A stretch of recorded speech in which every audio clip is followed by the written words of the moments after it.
Hello and welcome. Today we are warming you up for Inktober and giving you loads of confidence, loads of skills, so you can go from feeling clueless and helpless about ink sketching to producing quick sketches which, despite being quick, are full of life and fun and confidence, because the key is building up your confidence, because you can do it. It's really easy, but it just takes a little bit of faith in yourself. And we're going to be using any kind of pen today. I happen to be using fountain pens, but I'm going to show you as well exactly what you might do with different pens and talk you through why fine liners and why fountain pens have different strengths and different weaknesses, so that you can make great decisions this Inktober and really get cracking creating amazing ink art. The first thing I want to do is show you in my sketchbooks a couple of the kind of things that you might be able to produce using just ink pens. Here's a couple of really quick continuous line sketches using fountain pen. You can see the basis here is in shapes, but also in having this varied line work, light at the back, bold at the front. A couple more very simple scenes. Here's two people as I was waiting for a train one day. And the amazing thing about ink sketching is all you need is a pen and a sketchbook or a piece of paper, and you can create some art. It doesn't have to be amazing. It's just about getting out there, having fun and practicing. But you can do more detailed things as well. For example, these, using a very fine liner to slowly build up that tone and value and create something which feels perhaps a little bit more real, but a little bit more authentic. We'll have a look in this as well, this slightly bigger sketchbook, and we can find some different examples where the same ideas are still going through. Here's a little still life. Again, a little bit more care and attention in this one, lots of flowers picked out, and using hatching, a key ink skill to create that shape, that value and the reflections. Here, my breakfast, because why not? This is my hand drawing in my sketchbook, that all gets a bit meta there, but you can just see really quickly we can just pick out a few key details and start to outline our day as an example of something to do. Moving on, this is the corner of our house. So having fun, just doodling everyday scenes and seeing what you can make of it. This chap here, this rhino, is actually a doorway, but we don't have doors which need them, so he sits in the corner. And this, again, it's a bit meta. It's an acrylic of a tomato we have hung up on our wall. But you can have real fun just creating lively sketches of simple scenes, of simple places, make them pretty, make them cartoony. There's loads and loads you can do using different types of ink, different styles, to start capturing the world around you. And all you need to do is have a little bit of confidence to break out your pens, let loose, and let the shapes, the techniques, the ink flow. And with that, let's just have a think about the kind of pens that you might want to use when you're out and about sketching, or sketching at home in the studio, in your living room, wherever you happen to be doing it. The most commonly used is probably something like these. These are fine liners. Now, fine liners come in lots of different brands. The key is that they have these specific thicknesses. So here you have a 0.5 and 0.03. So that tells me that this is a much bolder pen than this one. Now, the key advantage to these fine liners is that we get a predictable line. My 0.03 will give me a 0.03 millimeter line. My 0.5 will give me a 0.5 millimeter line. Now, varying your line work is really important in sketching.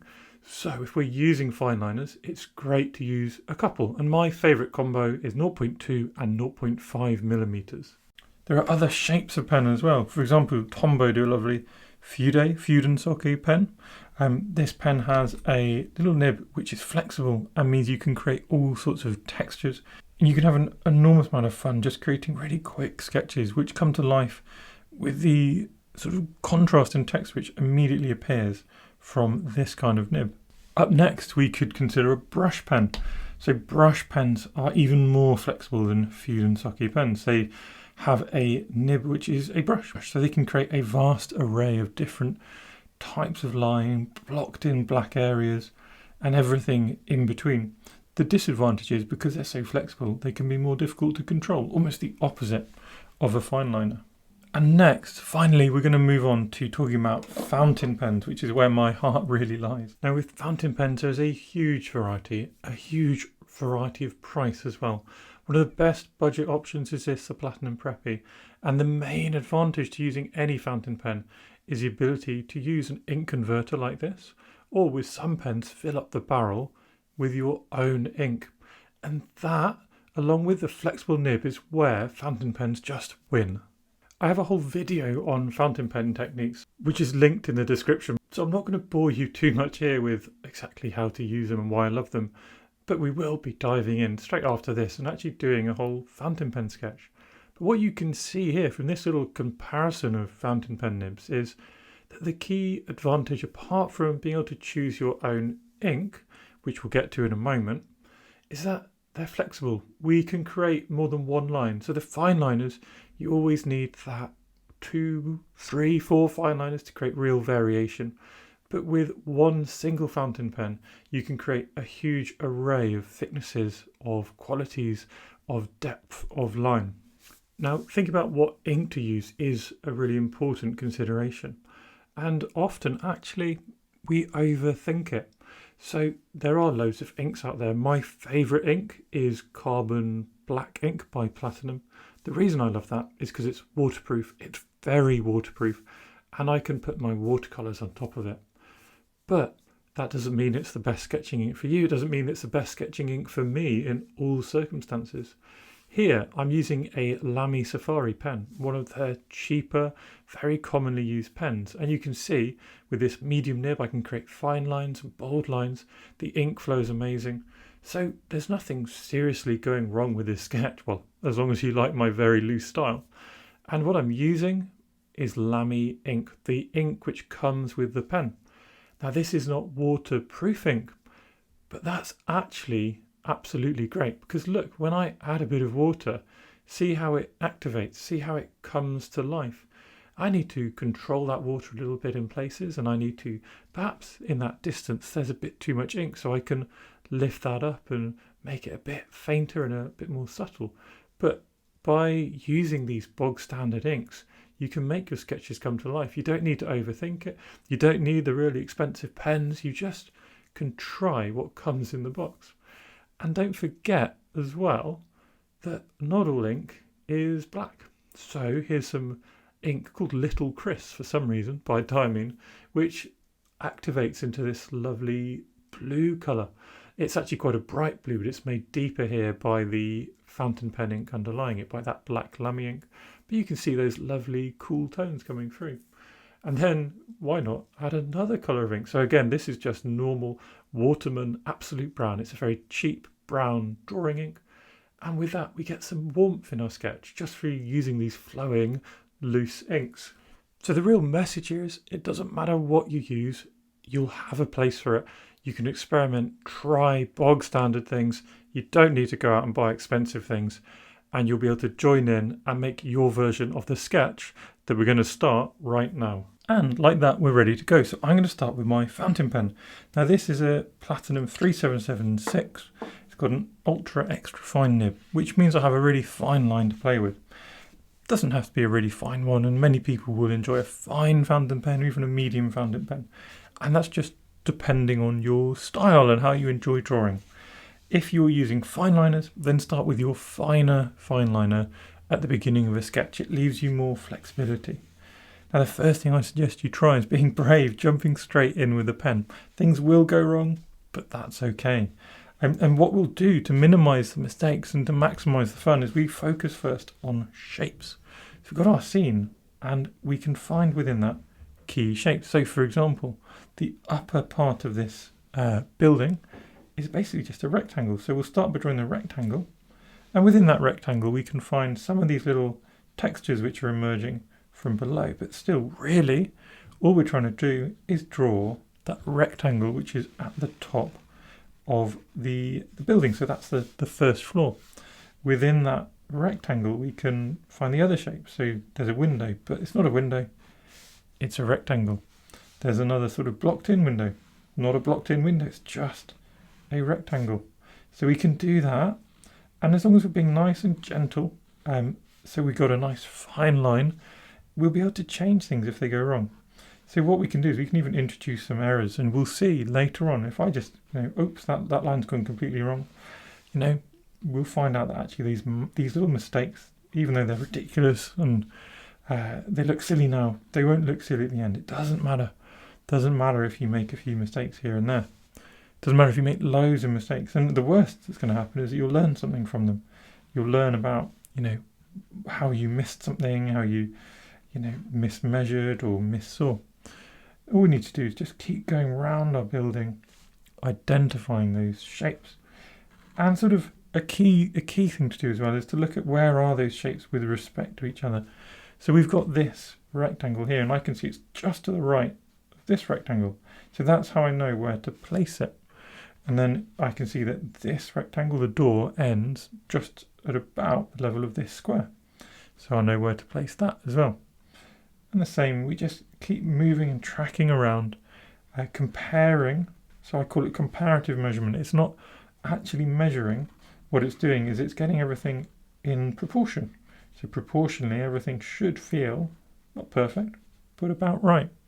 And there will be imperfections, and you'll notice some imperfections, I'm sure, in mine already. So this door, as I was waffling, is actually a little bit too narrow, but that's all right. We've now got a narrow door. No one's going to immediately know that it isn't actually a really narrow door. So you don't have to worry that people are judging you. They don't have the reference in front.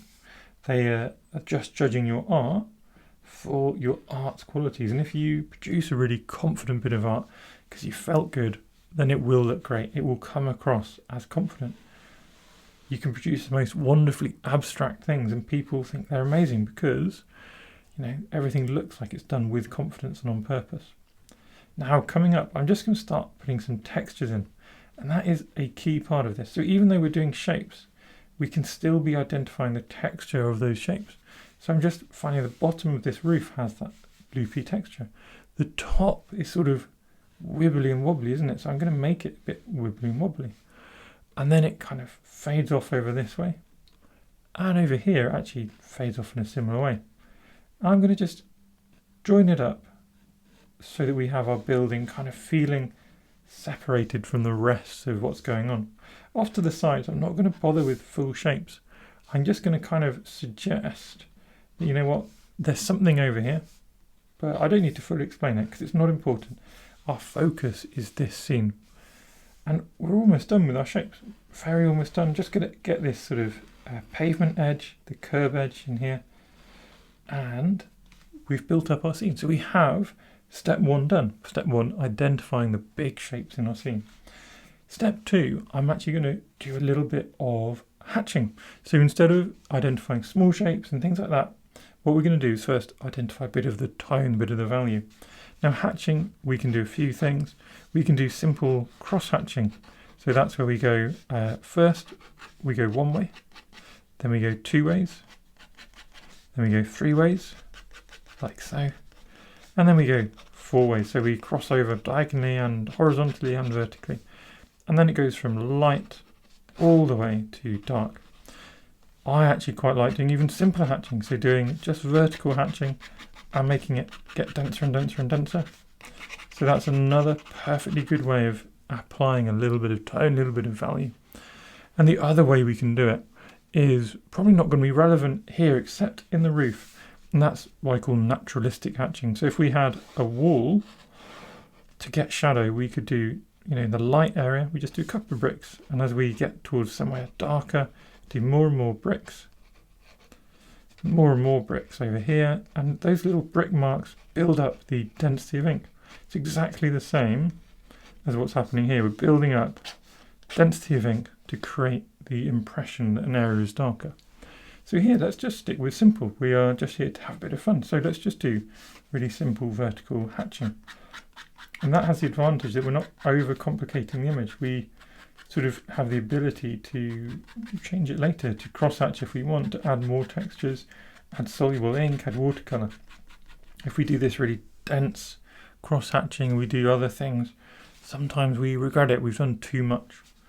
And we can just find where are all the darker areas, where are the darker areas. It's kind of the tops of these windows, under the roof here. It's all the way down here, isn't it? All the way in these doorways. And look how that's already covering up those sort of mistakes I made earlier. And it's also coming down like this. We've got some of these negative shapes inside which I've left light, the shapes formed by the details which are inside the windows.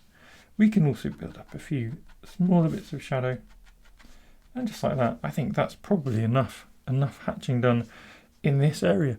Above, what have we got? Well, we've got this roof, and this roof has areas of light and dark, and we can do this kind of naturalistic hatching where we keep these little textures, these little shapes going. We find, like, at the top it's a bit darker. As we come forward, less dark, get fewer and fewer of these marks, and just like that we can sort of confidently build up this sense of light and dark. There's no reason you can't combine that if you want with some other kind of hatching. There's no reason you can't if you prefer it. I'll do a tiny bit of cross hatching. You know, you can do this as well, but just use step 2 to build up a little bit of that light and dark, the little bit of shape going on in the scene, and then we're ready to move on to step 3. So step 3 is where we're going to pick out some more details. We've got a lot going on, so now we need to work out what's important. So for me, that's going to be finding some shapes in these windows, for example. And remember, they are just shapes. We don't have to draw the windows. We can go, look, there are 8 rectangles there. So let us draw 8 rectangles, or 6, or, you know, it doesn't matter, 4. However many you have space for it. You don't have to get the number of windows right. It's more about the idea of, you know, the sort of feel of what these windows are like, rather than the exactitude of them, the exact specifics of what is going on. You can build up down here as well, and then anything else yet. So down here we can start giving some of this a more 3D feel. For example, underneath we can just provide some of these little wooden sort of struts. We can give them a 3D feel by drawing their full shape. So they're not just a line, are they? They're a 3D shape. They've got the sides, so they've got a series of rectangles that we can find. Inside the windows, look, we've got these other shapes. There's basically a load of squares, isn't it? And again, I have actually managed to get the right number of squares, but if I hadn't, it wouldn't matter. And then we've got also more and more rectangles. Got this suggestion of books, and the books are just lots of little lines within these rectangles. Books on top, these are more rectangles. So we can just build these up. If we want, we could even sort of do suggestions for what might be on the covers. Just building up little suggestions of details. Really simple, really easy to do. Over here, a bit more sort of difficult to make out, isn't it? And when things are difficult to make out, just draw what you see. So for me, what I see is some sort of soft shapes there. Then I've got more of these squares going on. So we'll just fit a few of those in. More of our rectangles, which are our books, which I'll fit in. And what else? Got some plates, so that's basically circles, isn't it? We could even just invent some little slightly abstract marks down there. Another square here. And then we've got what probably is a little bookshelf going back. So we can, again, just suggest that. Any other details we want to add? Well, yeah, there's quite a few things. And so this is where you just keep looking around and keep looking at, and focus also not just on what's in your image, but also have a look at what's actually on your page. When's it got too busy? When is it too much? Because what you want to do is stop before it gets too much. If you're not sure about something, stop. You can't take the ink away, but you can always add more in a bit. So just move around. You can find, you know, maybe it's key for you to get the name of this bookshop on, for example. So Skillower Books. Maybe it's key to get the writing at the sides, or maybe it's enough to just suggest it with some little sort of suggestive scrawls. Maybe you want some of these textures on. Maybe you want to add even more of the textures. Maybe you want to build up a little bit more detail in the surrounding buildings, but maybe you don't. So maybe, like me, you like leaving the surroundings just very loose and suggestive, so that people know that the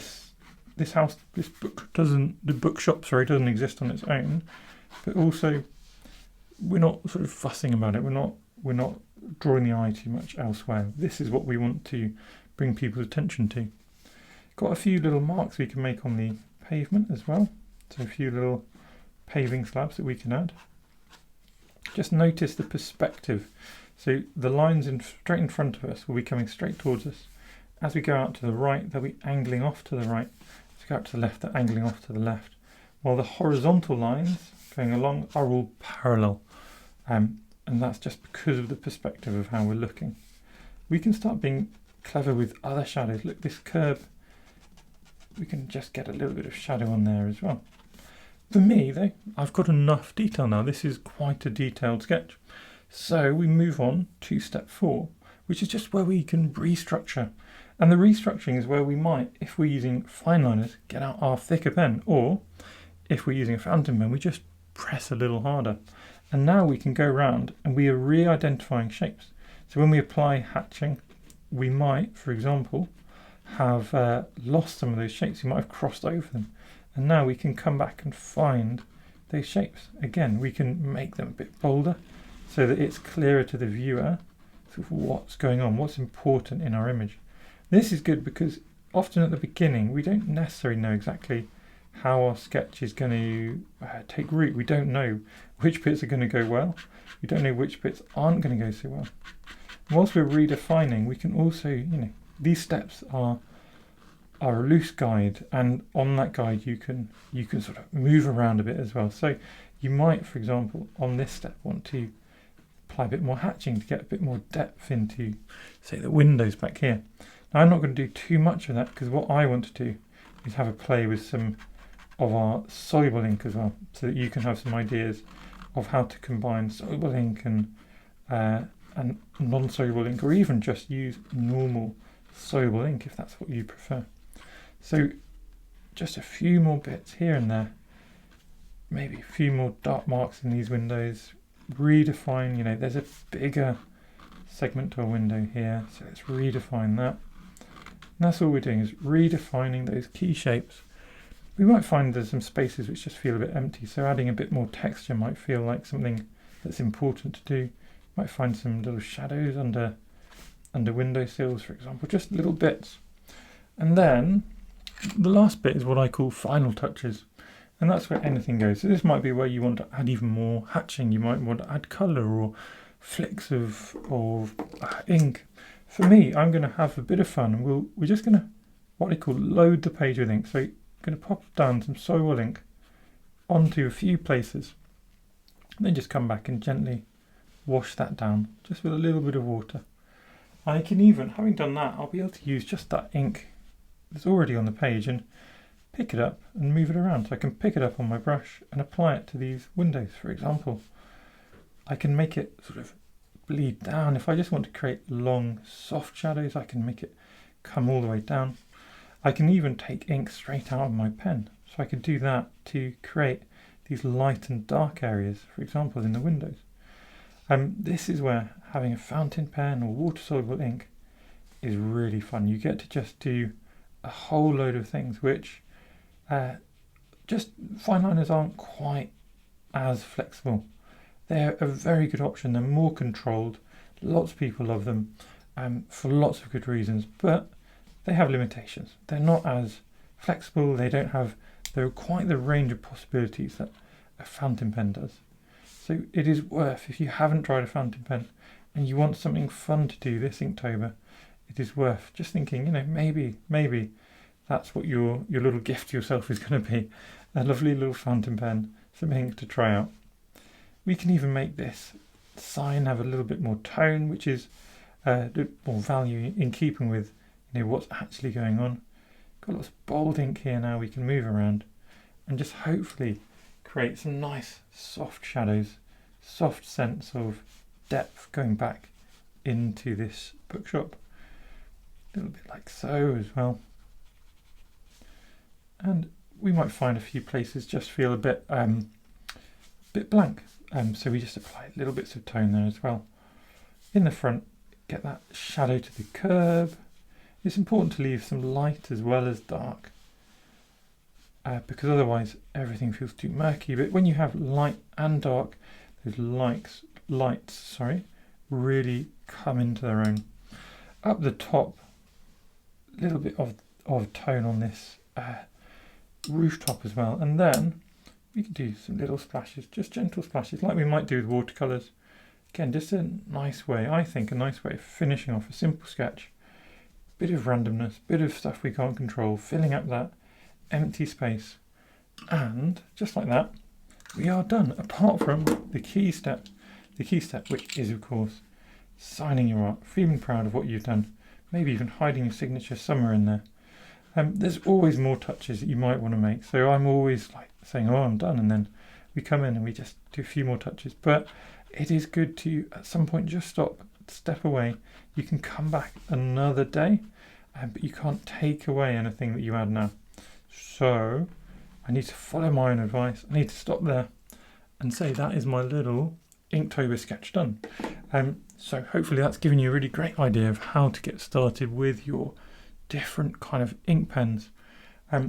Do follow my channel, subscribe.